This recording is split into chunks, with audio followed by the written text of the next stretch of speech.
Hello, तो हम start करते हैं अपना इलेक्ट्रोमैग्नेटिज्म का नेक्स्ट टॉपिक। तो आप सब हेडिंग डालिए, electromagnetic induction. Electromagnetic induction.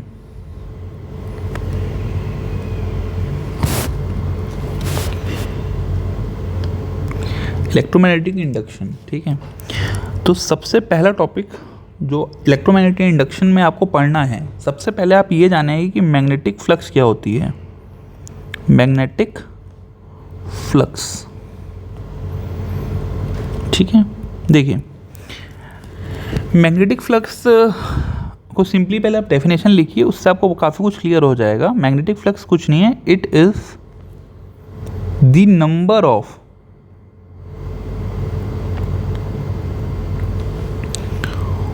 Field line, magnetic field line passing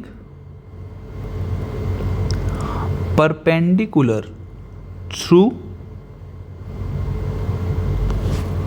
a surface. Magnetic flux को हम फाई से डिनोट करते हैं, तो फाई बी हम डिनोट कर देते हैं मैग्नेटिक फ्लक्स को।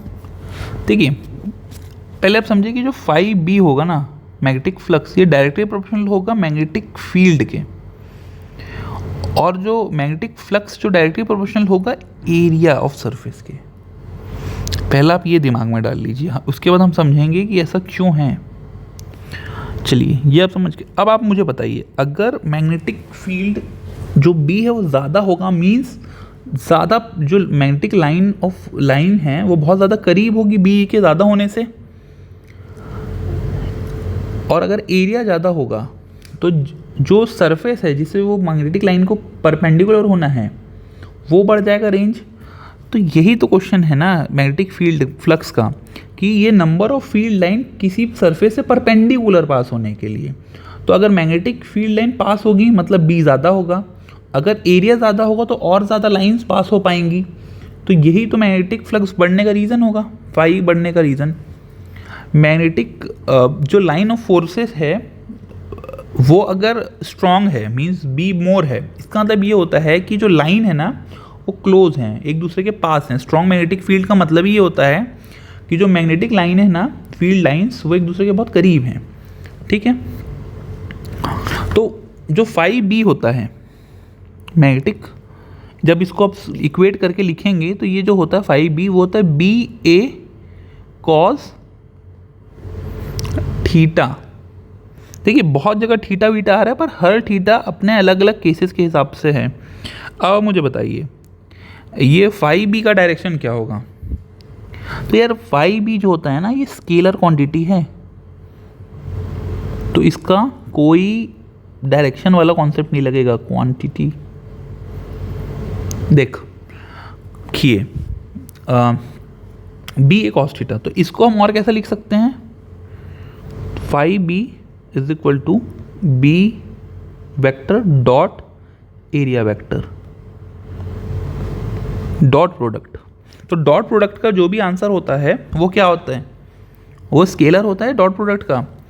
फाई की यूनिट क्या है, टेस्ला।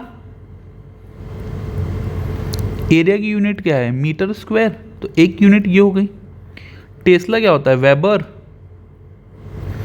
पर meter square into meter square area का, तो ये यूनिट क्या हो गई, वेबर। तो मैग्नेटिक फ्लक्स की यूनिट वेबर होती है और मैग्नेटिक फील्ड की यूनिट टेस्ला होती है।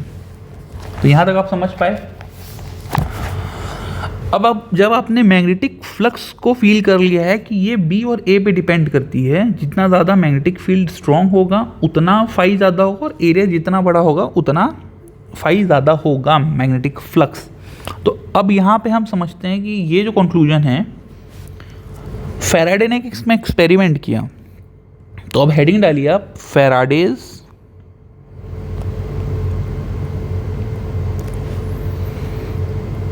एक्सपेरिमेंटल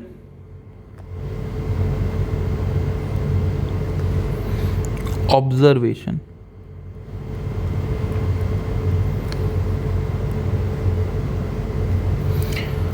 पहला देखो क्या हुआ है यहाँ पे, आप पहले वो समझिए। देखिए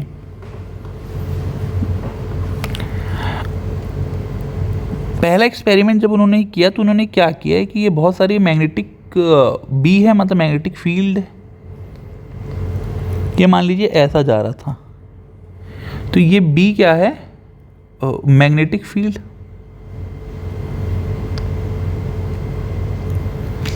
एक अभी ये कांस्टेंट है, अभी एट प्रेजेंट। उन्होंने क्या किया, इसमें कैसा एक कंडक्टिंग कॉइल लगा दी, अभी कुछ कंडक्ट नहीं कर रही है एट प्रेजेंट, बट ये कंडक्टिंग कॉइल है, इट कैन कंडक्ट। तो ये क्या हो गया, this is conducting coil.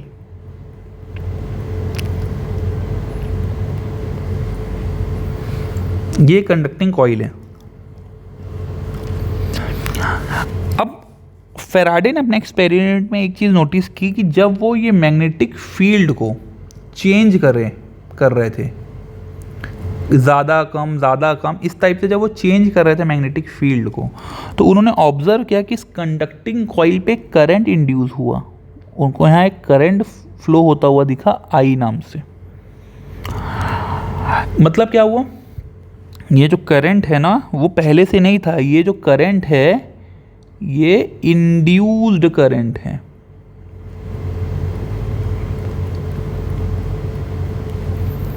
Faraday ने क्या ऑब्जर्व किया कि जब वो इसको रखे कि मैग्नेटिक फील्ड को जब उन्होंने चेंज किया बी को, तो उन्होंने ये ऑब्जर्व किया कि इस कंडक्टिंग कॉइल पे करंट रन होने लग गया, जिसको इंड्यूस्ड करंट कहते हैं।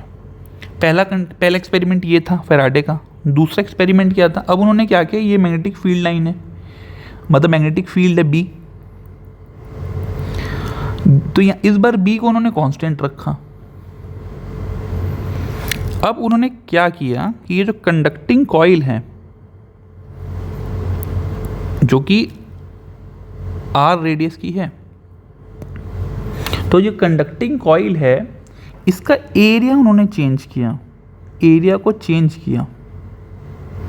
जब उन्होंने एरिया को चेंज किया तो फिर से इसमें करंट इंड्यूस होने लग गया, इंड्यूस्ड करंट।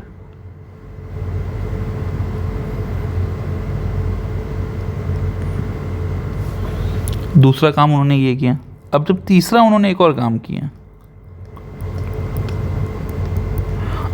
धीरे धीरे आप वो फॉर्मूला फील कर पा रहे होंगे।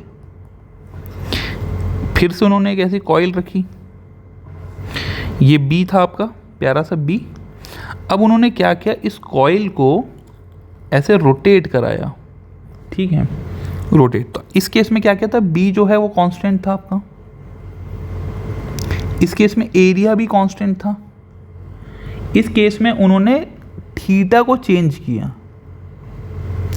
Theta is the angle between B and A, तो थीटा चेंज हुआ तो फिर से करंट इंड्यूस हुआ, इंड्यूस्ड करंट, एक और बार करंट इंड्यूस हो रहा है। मतलब अब मुझे एक चीज समझा दीजिए, जो फाई बी है जो कि बी ए कॉस थीटा है,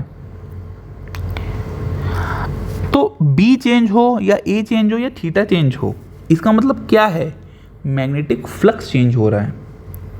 बी भी चेंज हो रहा है तो बी से क्या बन रहा है, फाई, मतलब मैग्नेटिक फ्लक्स। ए चेंज हो रहा है, ए से क्या बन रहा है, फाई। थीटा चेंज हो रहा है, थीटा से क्या बन रहा है, फाई।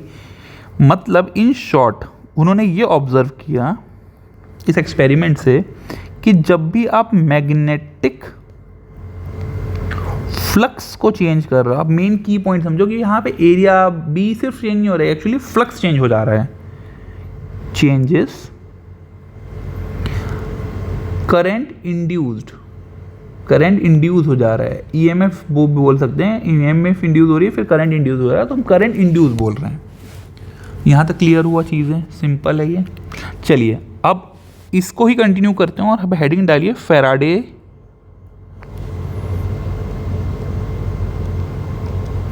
लॉ। इनके दो लॉ हैं, पहला Faraday first law of electromagnetic EMI में इसको बोलो इंडक्शन। इंडक्शन से समझ आ रहा है कि इंड्यूस मतलब इंड्यूस हो जा रहा है कोई चीज़, इलेक्ट्रोमैग्नेटिक इफेक्ट के कारण कुछ चीज़ इंड्यूस हो जा रहा है, ठीक है। चलिए पहले इसमें लिखिए, इसकी थ्योरी पहले आप लिखिए। Whenever there is change in magnetic field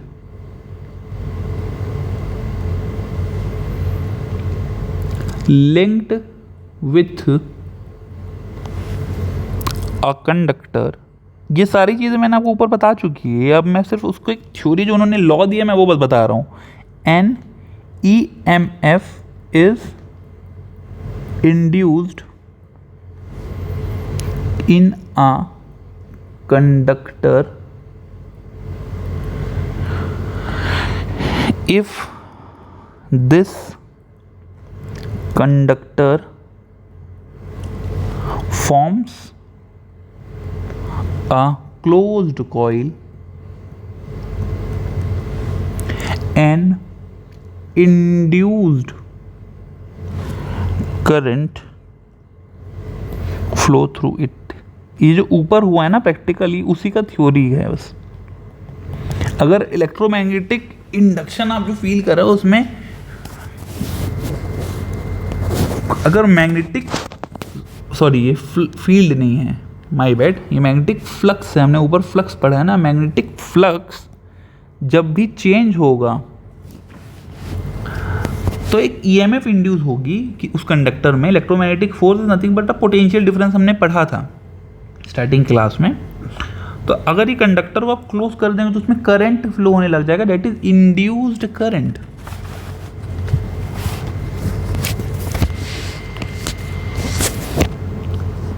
ठीक है,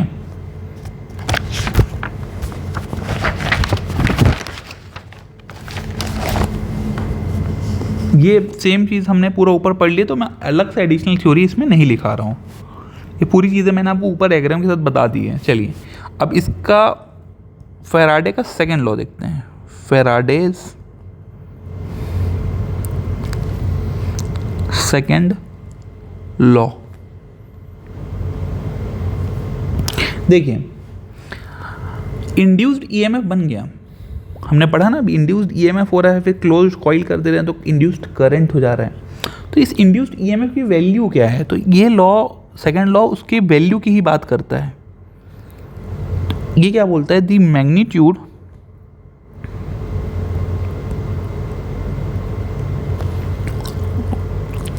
of induced EMF is directly proportional to rate of change of magnetic field। जिस रेट में मैग्नेटिक फील्ड चेंज होगी, magnetic flux, just a second my bad, magnetic flux, जिस rate में magnetic flux change होगा वो ही magnitude of induced EMF है। इसका कहने का मतलब ये है। तो जो ई मैं बोल रहा हूँ इंड्यूस्ड ईएमएफ को is equal to D phi by D T, यही हुआ D phi by D T. अब या तो इसको मैं ऐसे लिखूँ या तो ये इसको मैं और या del phi by del T भी लिख सकता हूँ। समझ लेते हैं ऐसा क्यों मैं बोल रहा हूँ। देखिए अगर मैं एवरेज लिखूं, ई एवरेज मतलब एवरेज ईएमएफ इंड्यूस्ड, तो मैं मॉड अगर लगा दूँ तो del phi by del T ऐसा लिख सकता हूँ। अगर ई इंस्टेंट पे मैं इंस्टेंटेनियस बोल रहा हूँ तो D phi by D t, छोटे इंस्टेंट पे तो small d phi by D T.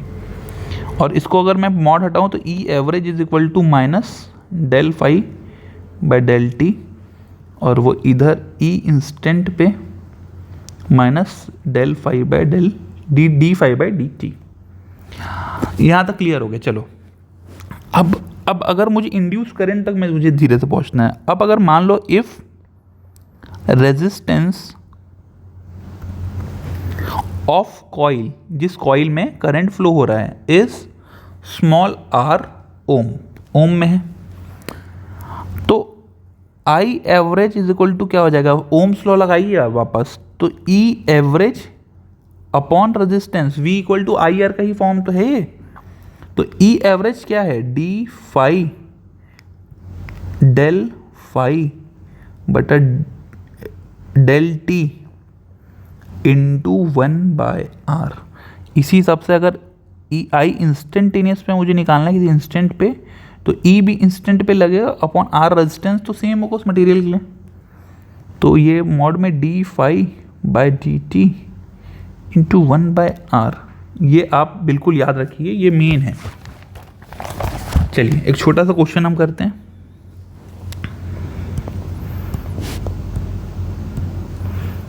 Question लिखिए आप, 5b क्या है, मान लीजिए 5b क्वेश्चन में 5t square plus 5t plus 1। अब वो बोल रहा है find induced EMF at t equal to 1 second पे। t इक्वल टू 1 सेकेंड में वो हमसे इंड्यूस्ड ईएमएफ पूछ रहा है, means E is equal to D phi by D T. आप पहले निकालो, तो D phi by D T को डिफ्रेंशिएट कर दो तो 10t प्लस 5, और t कितना at t equal to 1 second पे। तो यहाँ पे जब 1 रखेंगे तो 15, E की वैल्यू क्या होगी, E क्या आता है, EMF, EMF मतलब वोल्ट, वोल्टेज है ना भाई। चलो अगला क्वेश्चन देखते हैं, क्वेश्चन 2। ये तो सिंपल था। अब ये अच्छा क्वेश्चन है, देखते हैं हम क्या बोल रहा है इसमें। अ coil displaced with its plane perpendicular to a uniform magnetic field of strength 0.5 Tesla. अरे यार एक बात मेरे को बताओ, फाई चेंज होने के कितने तरीके हैं? हमने तीनों तरीके पढ़े हैं ना, तो तीन ही तरीके हैं भाई। फाई कैसे चेंज कर सकते हो, फाई मीन्स मैग्नेटिक फ्लक्स, या तो बी को चेंज कर दो, तो यहाँ बी चेंज हो रहा है क्या, मैग्नेटिक फ्लक्स तो यूनिफॉर्म है ना, तो B is constant. Area change कर दो, या तो थीटा को चेंज कर दो। तो अब देखते हैं यहाँ क्या चेंज हो रहा है। इफ तभी ईएमएफ इंड्यूस होगा ना, फाई अगर कांस्टेंट है तो ईएमएफ इंड्यूस होने का कोई सवाल ही पैदा नहीं होता। If suddenly the radius of coil starts shrinking at rate of 1 mm per second। अरे यार अब आप मुझे बता दो यहाँ पे यार, रेट ऑफ 1 mm पर सेकेंड किसका बोल रहा है, रेडियस का। मीन्स रेडियस किससे लिंक्ड है, एरिया से। मतलब घुमा फिरा के एरिया चेंज हो जा रहा है ना, तो फाई भी चेंज हो जाएगा। थीटा के बारे में हम देखते हैं, find induced EMF in coil, जिसका रेडियस ऑफ कॉइल है 5 सेंटीमीटर। देखो अब हम समझते हैं कि बी और ए का डायरेक्शन कैसे हम समझेंगे। B vector dot A vector था ना फाई, और थीटा जो एंगल है वो बी एंड ए के बीच है। देखो ये अगर एरिया है तो देखो एरिया तो स्केलर होता है, तो ग्रेडियंट हम निकालते थे किसी भी स्केलर फंक्शन का। अगर हमको डायरेक्शनल देखना है वेक्टर में, तो वो किसी सरफेस के परपेंडिकुलर आता था। तो ये अगर सरफेस है, ये एरिया ए है, तो इसका जो डायरेक्शन आएगा ना इस सरफेस के परपेंडिकुलर ही आएगा। याद रखना, ये ए वेक्टर जो डायरेक्शन है ना वो इस सरफेस का डायरेक्शन उसके परपेंडिकुलर होता है सरफेस के। सरफेस स्केलर है भाई, उसको कन्वर्ट करते हैं वो आई डी बाई डी, वो एक अलग है भी, वो आप छोड़िए, वो कैलकुलस में आता है वो। पर मेरा सिर्फ इतना आप समझिए कि किसी भी सरफेस का जो डायरेक्शन है ना वो उसके परपेंडिकुलर है, और इस डायरेक्शन से ही हमको ये जो डायरेक्शन है, इस डायरेक्शन का बी के साथ क्या एंगल है, वही थीटा है। किसी भी एरिया का जो डायरेक्शन होता है उसके परपेंडिकुलर होता है, उसको आप पकड़ लो पहले, ये डायरेक्शन है भाई, क्योंकि इससे मुझे थीटा का एंगल पता चलेगा कितना है, और ए और बी के बीच का जो एंगल है वो थीटा है। चल इस केस में हम देखते हैं। सबसे पहले क्या बोल रहा है, a coil displaced with its plane perpendicular to a uniform magnetic field of strength. तो अ कॉइल इज प्लेस्ड, तो ये कॉइल है, ये परपेंडिकुलर रखी हुई है, मतलब ये जो कॉइल है और जो बी है वो परपेंडिकुलर है इस कॉइल के। अरे यार एक बात बताओ, इस कॉइल का जो परपेंडिकुलर होगा वो भी तो, ये बी का डायरेक्शन भी तो इसी डायरेक्शन पे होगा, ए के डायरेक्शन पे, क्योंकि किसी भी सरफेस का डायरेक्शन क्या होता है उसके परपेंडिकुलर, और इसने बोल दिया कि सरफेस के परपेंडिकुलर ही है यूनिफॉर्म मैग्नेटिक फील्ड का डायरेक्शन, तो ये दोनों का जो बीच का एंगल होगा तो 0 डिग्री हो गया। तो थीटा इस केस के लिए 0 डिग्री होगा, 90 डिग्री नहीं होगा, 0 डिग्री होगा। तो फाई अब क्या हो जाएगा, B A, correct. B constant है, बी इज कांस्टेंट, तो बी को बी रहने दो। एरिया क्या है, पाई आर स्क्वायर, तो phi is equal to pi R square B, ये आपको मिल गया। अब आपको इंड्यूस्ड ईएमएफ निकालना है, तो EMF Faraday second law, D phi by D T, तो डी बाय डी टी इसको पाई आर स्क्वायर बी आप कर दीजिए। तो पाई और बी कांस्टेंट है तो पाई बी बाहर आ जाएगा। आर वेरिएबल है ना भाई टाइम के साथ, देखो ये वेरिएशन दिया हुआ है क्वेश्चन में कि आर टाइम के साथ चेंज हो रहा है यहाँ पे 1 mm पर सेकेंड के उसमें रेट में। तो जब इसको आप करेंगे तो ये d by D t r square क्या हो जाएगा, 2r into d r by D t. भाई ये radius with respect to time ही तो क्या दिया क्वेश्चन में, 1 mm पर सेकेंड, बट के mm में रखते हैं, नहीं किस में रखते हैं, मीटर में। पाई बी क्या है, 0.5 कांस्टेंट है, 2 आर कितना, 5 centimeter means 0.05 meter into R कितना 1 mm, तो 10⁻³ मीटर कर देंगे। ये पर सेकेंड में तो कुछ नहीं चेंज करेंगे, 1 ही रखेंगे पर सेकेंड। तो जो फाइनल आपका आंसर आ जाएगा पाई इंटू 0.05 इंटू 10⁻³ EMF है। EMF किस में होता है भाई, वोल्टेज पे। इस टाइप का भी क्वेश्चन आपसे वो पूछ सकता है भाई, सिंपल है, कुछ नहीं है इसमें, 2 लाइन का तो क्वेश्चन का सॉल्यूशन है, बस दिखने में बहुत बड़ा है क्वेश्चन। आप कॉन्सेप्ट समझेंगे तो ये आपके लिए आसान होगा, ठीक है। तो अब मिलते हैं नेक्स्ट वीडियो में, हम लोग धीरे धीरे आप पढ़ेंगे, अच्छा होगा। अब नेक्स्ट वीडियो में हो सकता है कि कल ही ड्रॉप कर दूं या आज रात को ड्रॉप कर दूं, इसके बाद लेट्स सी। और मिलते हैं नेक्स्ट वीडियो में हम लोगों। और इसके बाद हम लोग ये जो हम करंट ले रहे हैं ना, इंड्यूस्ड करंट, ये ऐसी रैंडमली नहीं ले लेते आप कि क्लॉक होगा एंटी क्लॉक होगा, उसके लिए प्रॉपरली लॉ है। अगला जो लॉ है वो हम इस करंट का डायरेक्शन कैसे डिसाइड कर रहे हैं, इंड्यूस्ड करंट का वो हम देखेंगे। फिर जब ये इंड्यूस करंट का हम डायरेक्शन लॉ के हिसाब से हम जब देख लेंगे, उसके बाद हम जो क्वेश्चन सॉल्व करेंगे, फिर सेल्फ इंडक्शन हम पढ़ेंगे, छोटा टॉपिक है सेल्फ इंडक्शन। उसके बाद म्यूचुअल इंडक्शन हम पढ़ेंगे। उसके बाद आपका ये जो पोर्शन है अल्टरनेटिंग करंट के अलावा जो पोर्शन है यूनिट 2 में वो कंप्लीट हो जाएगा। जो आपका ट्रांसफार्मर यूनिट है वो रिलेटिवली छोटा है, इससे काफ़ी छोटा है। तो जिनको लग रहा होगा सिलेबस कैसे कंप्लीट हो पाएगा सर, हम लोग तो बस स्लो हो गए हैं, ये मेन यूनिट है। इस यूनिट को अगर आपने पढ़ लिया तो ट्रांसफार्मर बहुत छोटा है इसके कंपेयर में, तो इसको अच्छे से पढ़ेंगे तो ट्रांसफार्मर आपका हार्डली 3 to 4 आवर लगेगा।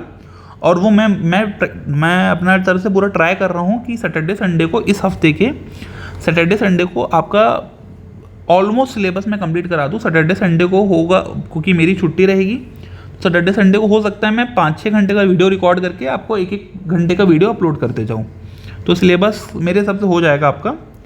और बाकी आप लोग पढ़ते ही रहिए, सिलेबस का ज़्यादा टेंशन मत लीजिए, जितना मैं पढ़ा रहा हूँ पहले आप उतना कवर कर लीजिए, सिलेबस हो जाएगा धीरे धीरे, ठीक है। सैटरडे संडे को मैं ट्राई करता हूँ कि आपका मैक्सिमम 95% कंप्लीट करा दूँ। बाकी सैटरडे संडे को जो भी रहेगा मैं अपलोड कर दूंगा वीडियोस। तो आप लोग अच्छे से पढ़िए and all the best for your exam and keep practising. Thank you.